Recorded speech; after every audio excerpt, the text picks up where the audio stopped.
All right, guys. Welcome to another episode of the Corner Store Podcast. That's right. Uh, Corner Store. Just hang out on the corner. You know, you've been in the hood before. You know how that goes. Anyway, it's just me. And I want to crank out an episode. And I want to talk about something that a lot of people probably don't even know about, right? I want to talk about somebody by the name of Annie Malone. But I'm going to get into that. Annie Malone. You probably never heard that name before. It's a little history lesson for you guys. I read a book, and the book was written by somebody named Shamari Willis. Right? Shamari Willis. You already know what type of book this is. First name, Shamari. Let's just be real. This is an African-American book. But it was a good book. And I read it naturally because of obvious reasons. It was called Black Fortunes, the story of the first 6 African Americans who escaped slavery and became millionaires. Think about that. That's a powerful book. And all these people in this book, I bet you never heard of. That's the crazy thing about it. That's the crazy thing about the book. When I listened to the book, you know, it was people that you never knew or you never heard of, but they're there. They're there. These are the things they don't teach you in school. So one of the people I want to talk about is Annie Malone, and it was fascinating to me because you may heard of or not heard of Madam C.J. Walker. Madam C.J. Walker was another African American black lady who she came out with a hair care product. She was known as one of the first black millionaires. Let that sink in. The first black millionaires. But what you don't know, and I'm not throwing shade because, you know, get that money, get that bag. I don't care if it's 1800s, you know what I'm saying? So get it. But the reason people know her, because she wasn't the original person for hair care products for black women. Let me say that again. She wasn't the original person for hair care products for black women. But when you think of one of the first black millionaires, a lot of black people will also say Madam C.J. Walker. But you know why she was that? Well, you know why people remember her? The reason people remember her is because she was one of the few black people back in those days that wasn't afraid to flaunt her wealth. She had the most expensive car. She had the best clothes. She had the nicest jewelry on. She was one of the few people, just few, that wasn't afraid to be like, yeah, let me stun on these hoes. You know what I'm saying? Let me step on these hoes in the street. But she was one of the few. And a lot of them didn't do that because you can end up either some type of law being created to take the money or the wealth you created. People back in those days would just flat out put black people in jail. No reason. If you had that much money, you must be doing something illegal. Or in some instances, and I'm not making up, they would just flat out kill that person. Think about that. Kill that person because that person made a success of themselves. So a lot of the ones that you don't, and the reason you really don't hear about them because they just wasn't out there like that, because they're like, I'm gonna keep this on the low. You know, I'm gonna keep this on the down low. I'm gonna stat this bread, and I'm not gonna say too much because, you know, I like my life. So Annie Malone, we're gonna get into that. Annie Malone was one of the first. She was the first person, one of the first millionaires to create her own wealth by creating a product for black women. Annie Turnbull was born in Metropolis in Illinois, the daughter of Robert and Isabella Turnbull, who had formerly been enslaved. So her parents were slaves. Think about it. Her parents were slaves, and she goes up to be a millionaire? That's powerful, man.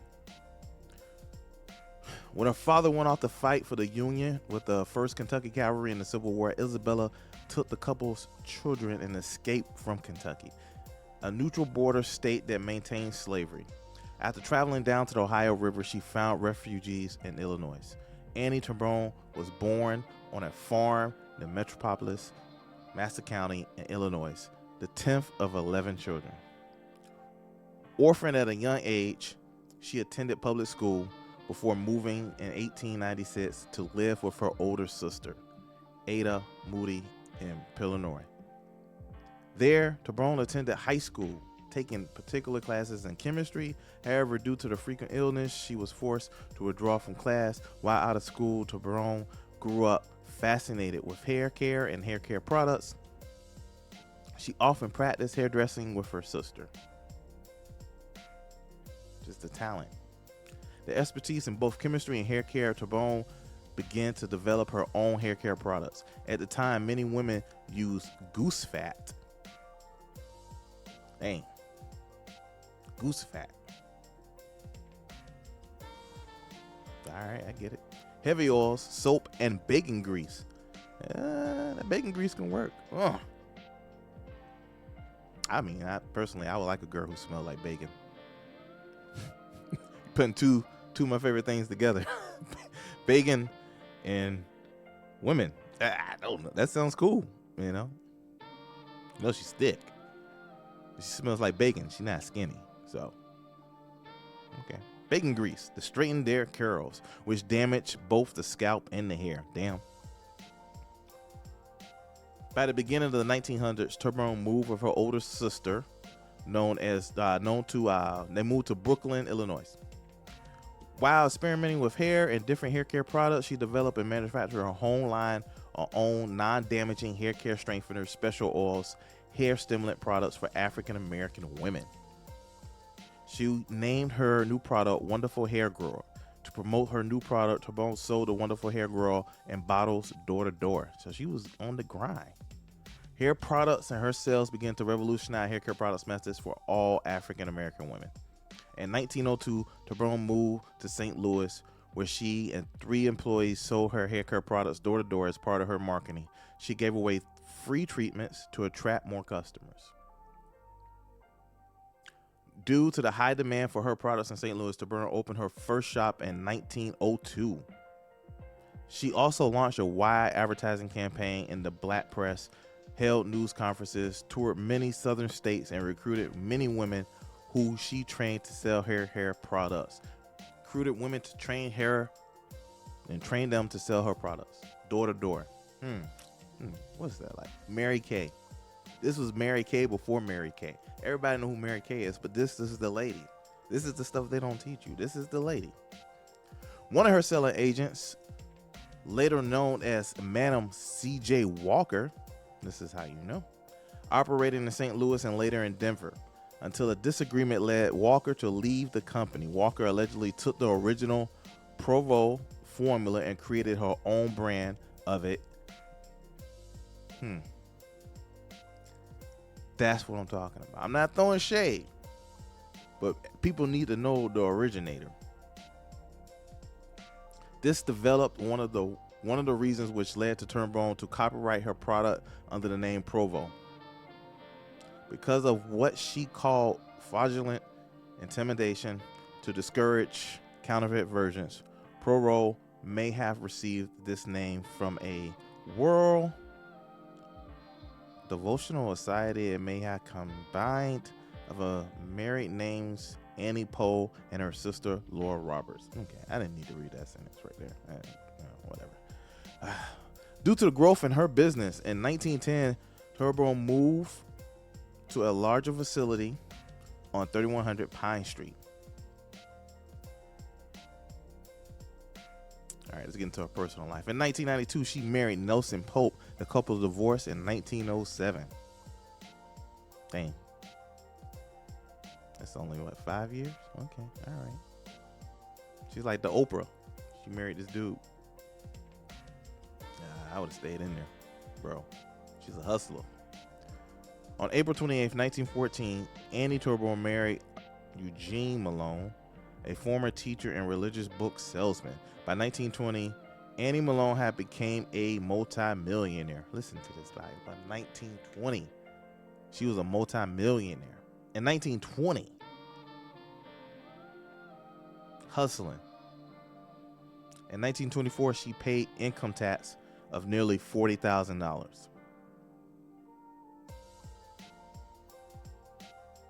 Government like, who is this lady? Reporting the highest in Missouri. While extremely wealthy, Malone lived modestly, giving thousands of her dollars to local black YMCAs and the Howard University College of Medicine in Washington, D.C. She became a benefactor for the St. Louis Colored Orphans Home, where she served as president on the board of directors from 1919 to 1943. With the help in 1922, the home bought a facility which they renamed Annie Malone Drive in her honor.